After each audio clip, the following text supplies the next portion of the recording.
Belle journée à vous, il est 7h09 sur Sud Radio et c'est l'heure de retrouver le coup de fil du matin. Et Jacques Delors s'est éteint hier à l'âge de 98 ans, a annoncé sa fille Martine Aubry. Il a incarné l'âge d'or de la Commission européenne et la construction de l'Union monétaire, ministre de l'économie sous François Mitterrand. On retiendra aussi son rendez-vous manqué avec les Français en 95 lorsqu'il renonce à se présenter à la présidentielle. Pour en parler et pour parler de lui et lui rendre hommage, on reçoit Yves Bertoncini, ex-président de l'Institut Jacques Delors. Bonjour, monsieur Bertoncini. Bonjour, ex-directeur de cet institut, effectivement, qui porte le nom de Jacques Delors. Bah oui, effectivement. Bonjour Yves Bertoncini et merci d'être avec nous ce matin sur Sud Radio. D'abord, quel souvenir gardez-vous de Jacques Delors? Qu'est-ce qui vous vient en premier lorsque vous pensez à lui?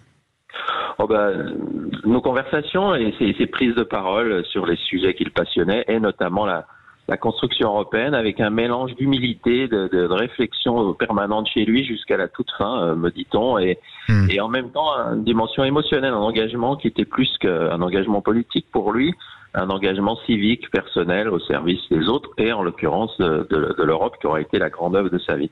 Oui, l'Europe qui perd donc avec lui l'un de ses grands bâtisseurs. Finalement, l'héritage qu'il laisse est immense. En effet, alors il y avait d'abord, quand il est arrivé à la présidence de la Commission européenne, le marché commun, les 4 libertés de circulation, mais ça c'était le traité de Rome qui disait qu'il fallait le faire, sauf que ça n'avait pas été fait, donc il a dit, en étant président nommé, qu'est-ce qu'on peut faire ensemble, nous les Européens, et ce fut donc le marché unique, la libre circulation, et puis aussi Erasmus, Schengen, etc. Mais lui, il a ajouté autre chose, puisque sous son règne, si je puis dire, le mur de Berlin est tombé, il a fallu faire face, et ça a été la création de l'Union européenne, le traité de Maastricht, et à l'intérieur de ça, l'Union monétaire, donc l'euro que nous avons dans nos poches, 20 pays aujourd'hui, et qui là est directement issu du rapport que Jacques Delors avait rédigé pour les chefs d'État et de gouvernement. Donc ça, c'est extrêmement concret, puisque nous l'avon dans nos poches, et que ça n'a pas que des qualités, il le disait lui-même, l'Union monétaire, mais enfin ça nous a quand même beaucoup protégé des guerres monétaires entre nous, et ça a offert une stabilité que beaucoup d'Européens veulent conserver désormais. Qu'est-ce qui guidait son engagement européen finalement? C'était une volonté d'aller de plus en plus vers une forme de fédéralisme? Oui, alors il prononçait pas toujours le mot, lui il parlait de fédération d'États-nations, c'était une façon de dire oui, il faut de l'union, mais en même temps il faut préserver les singularités nationales, mais en tout cas oui, l'union européenne, l'union fait la force. Il y avait d'abord la dimension de réconciliation, c'était un homme de dialogue, Jacques Delors, donc il avait eu un engagement syndical, et donc le dialogue entre des personnes qui ne se connaissent pas toujours, les Européens, pour les réconcilier, pour donc arrêter les guerres, et puis surtout peser davantage dans le monde tel qu'il se dessine, puisque c'était la fin de la guerre froide qu'il a connue, mais lui est né en 1925, entre deux guerres mondiales, il a connu la Deuxième Guerre, et il voyait bien que l'Europe serait de moins en moins le centre du monde et qu'il fallait unir les Européens pour qu'ils puissent défendre leurs intérêts, leurs valeurs, parce qu'il était attaché au modèle, la compétition économique, mais aussi la protection sociale, le dialogue démocratique, la protection de l'environnement. Et donc, unissons-nous autour de ces valeurs, ces intérêts, pour continuer à être européens dans le monde du XXIe siècle.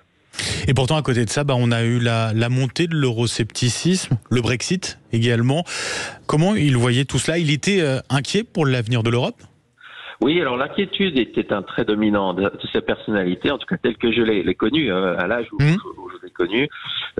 Effectivement, une inquiétude parce qu'il savait que tout cela était fragile. Alors sur le Brexit, c'était un regret pour lui, mais en même temps, il avait des souvenirs assez bons finalement, curieusement, avec Margaret Thatcher, qui n'était pas du tout alignée sur sa pensée, mais avec qui on pouvait parler, disait-il. On pouvait discuter et à la fin, on pouvait faire des compromis avec elle. Non, ensuite, je crois qu'il avait vu le Brexit, mais ça, il l'avait dit publiquement comme je dirais l'aventure de Cameron, de Johnson, quelque chose qu'il jugeait assez sévèrement, parce qu'au-delà des convictions, l'Union européenne n'est pas une prison, on a bien le droit d'en sortir si l'on veut, et d'ailleurs les Britanniques l'ont fait. Il y voyait je dirais le résultat malencontreux de combines politiciennes, de lutte de pouvoir à l'intérieur du Parti conservateur. Et puis peut-être une dernière chose positive sur le Brexit, peut-être la nécessité, la possibilité de clarifier les choses, puisque en effet les Britanniques de toute façon n'étaient pas engagés pour une Europe ultra unie que dont Jacques Delors souhaitait l'avènement. C'est aussi un engagement national. Jacques Delors, ancien ministre de François Mitterrand, figure de la gauche, et donc ce rendez-vous manqué, bien sûr, avec la présidentielle de 1995, c'est ce qui reste aussi dans nos mémoires. Vous arrivez, vous, à vous l'expliquer aujourd'hui, ce refus de se présenter, alors qu'il était le grand favori finalement à ce moment-là? Oui, mais je crois, il m'est arrivé de lui en parler, qu'il l'a dit là également publiquement, lui, son but c'était de servir, d'être utile. Non pas d'avoir le pouvoir pour l'apparat, mais de pouvoir faire des choses. Et à un moment, il a considéré que même s'il était élu, il n'aurait pas la majorité pour gouverner. Je crois qu'il y a au-delà de ça, il y avait comment il se définissait comme un social-démocrate chrétien. Vous voyez, c'est une combinaison bizarre, social-démocrate chrétien, dans un pays où la social-démocratie il n'avait pas une place dominante, c'était plutôt les socialistes, et lui était un social-démocrate chrétien entre la droite et la gauche, ancré finalement au centre-gauche. C'est aussi pour ça qu'au fond, il n'a pas trouvé en France, je dirais, une terre où utiliser toutes ses qualités, et qu'il s'épanouit davantage au niveau européen, parce que la construction européenne, c'était justement ce compromis historique entre le centre-gauche et le centre-droit qui lui a permis de progresser. Ça veut dire que c'était une forme d'Emmanuel Macron avant l'heure? Alors, quand la question lui a été posée, il a été un peu mal à l'aise avec ça, mais en tout cas, c'est vrai que si on regarde les choses de manière un peu objective, il y avait dans Jacques Delors, dans la façon dont il a agi, les forces politiques qu'il a essayé de mettre d'accord, il y avait une volonté de dépassement, je dirais. C'est pas en même temps, mais c'était un dépassement, puisque pour construire l'Europe, j'y reviens, il a fallu, et il faut toujours aujourd'hui, des compromis assez larges entre les forces de gauche et les forces de droite.